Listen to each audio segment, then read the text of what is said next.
Parenting is hard, no one disputes that. But have we really got to the point where we're normalising regretting having children?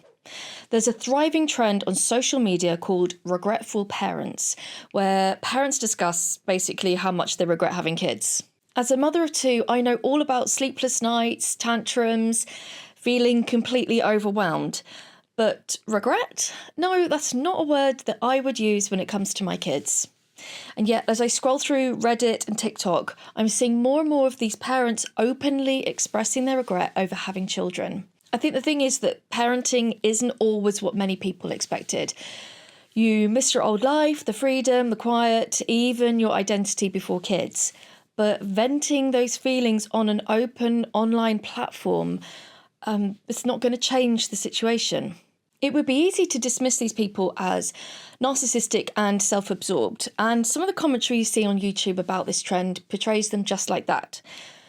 But I've spent quite some time reading through these posts, particularly the Reddit Regretful Parents thread, where lots of people express their frustrations, and I think for some people, calling them narcissistic isn't entirely accurate. I'll just read some posts out to you. So one post that stuck with me said, "Everything was so simple when it was just me. Now I have 3 young kids and I can't conceive of a world where things will ever improve." And then another post read, "I wish it was just me and my partner again. I miss my old life. I had dreams that have now been crushed." And another, "If you come across this message and are considering having children, don't. All it does is take away all free time, all of your money and all your energy. My son is up early every goddamn morning, screaming and shouting. I can't stand it." These are clearly parents who are desperate for some direction, but a large portion of the posts actually say how much they love their children. Like this one. "My baby is 4 months old and I hate parenting. I regret doing this whole thing. He's the most beautiful baby. I love him and I'll give him the best care, but I missed the before. I guess stupid me had no idea what I was signing up for.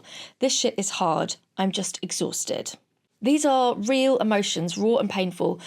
I think it would be easy to criticise these parents, but I'm more interested in learning from them. We have to ask, why do they really feel like this? What happens when venting like this becomes the norm? What effect will this have on the children they're talking about? And most importantly, how do we stop people from feeling so regretful? I think that sometimes the expectations of parenthood don't actually match the reality. This might be because of your own upbringing or what we see on social media. Social media presents this kind of idealised version of parenting with like Instagram perfect families, smiling babies, perfect hair, perfect homes, all that kind of stuff.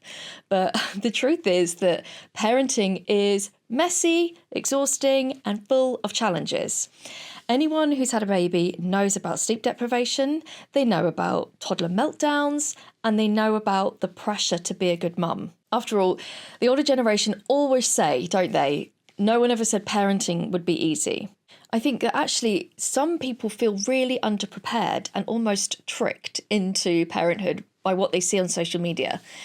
I saw this TikToker the other day and she said that she thought that motherhood was a scam, that we aren't told about the realities of birth or what happens to our bodies and all this kind of stuff. I think part of the problem is that our education system teaches us what to think, to pass exams, that kind of thing. It doesn't teach us how to think. It doesn't celebrate critical thinking. It doesn't really celebrate research or diverse ideas unless they're in the curriculum. So then you end up blaming people when you don't know something. Whereas what we should be doing is recognising what we don't know and having the tools to be able to go and find out that information for ourselves. We live in the information age. We've got the entire internet in our hands, in our phones. If you want to find something out, then you can. You are free to do so. But I think that we're just not used to seeking out that information. And we'd rather get influences by social media, TikTok, Instagram, whatever, and then just assume that that's real life. It's not. Honestly, when I had kids, yeah, of course, I missed my old life sometimes. I missed the freedom to go out, to travel, to have peace and quiet, to have extra money at the end of the month, to spend on whatever I wanted. But missing these things doesn't mean you regret having your children. It just means that you're adjusting to a new life. I think people who say they regret having the children just haven't learned to move on to their new life. They sort of think that life shouldn't have changed, and they see all these people who seem to just do whatever they want with these kids, and it's all great. But, the truth of it is it doesn't always work out like that. And, to pick a bit of an easier life with kids, you do give some things up. You're going to be back at home for nap time because it's just so much easier. You're not going to be going out for lunch because your baby needs their lunchtime nap. I can think of hundreds of examples where, you end up just changing things that you used to do because it is easier for you in the long run. But these are choices that you have to make. Parenting pushes us and tests us and forces personal growth. But it does offer so much more fulfillment than chasing material goals or some fancy holiday. None of that stuff replaces having the love of another person, that person who looks at you like you're the best thing in the whole entire world, who completely trusts you. Yeah, it's a massive responsibility, but it's also amazing. And I always recommend Parenthood to anybody, to be honest. I'll say it till I'm blue in the face, but parenting is tough. No one says it isn't tough. It can be easier, but you have to be proactive and learn how to make your life a bit easier. So people saying they regret having their children, I think actually are kind of stuck in pining for their past. It's like they're in grief phase or something, where actually it doesn't have to be that way. One of the problems I think about these Reddit posts and these TikTok videos is that I don't think the parents have actually thought about when their children are older and might actually stumble across what they wrote about them when they were babies. I can't really imagine the damaging effect that will have on a child, on an adult, finding out that their parents regretted having them. I think it's fine, of course, to share your frustrations with other parents. That's really valuable. But on a public forum, it could have quite lasting emotional damage. And then you'll end up feeling the guilt, or the parent, should I say, ends up feeling the guilt. I kind of think it's actually quite selfish to vent like this without actually considering how this will affect your child. I've been reading a lot about the decline in birth rates globally, and I think I'll do a video about that coming up because it's actually quite shocking what's happening. Of course, the financial factors, infertility are all contributors, but bleak portrayals of parenting could also deter people from having children. And without balancing the challenges and rewards, we risk painting quite an unfairly negative picture of parenthood. Go onto TikTok, go onto Instagram, Facebook, wherever, and you'll see quite a few women choosing to be childless. And sometimes it is because they see what other people say about their parenting journey, and they're like, that's not for me. No, thank you. I'm quite happy with where I am. I don't know why people don't talk about how great being a mother, father is a bit more often, because it is great. And there is nothing to replace that daily laughter with your children. They do really funny stuff and they make us laugh every single day, let alone all the cuddles and just funny little things. You're building your own family traditions. It's great. It is great. When I was going through these Reddit posts, I noticed some common themes. Most of the posts mentioned feeling isolated, exhausted, and not having support, whether it was support generally when they were working or support from their partners, other family members, friends, that kind of stuff. I think that many parents do feel that they don't have anyone to turn to and they don't have their village to help them through the tough times.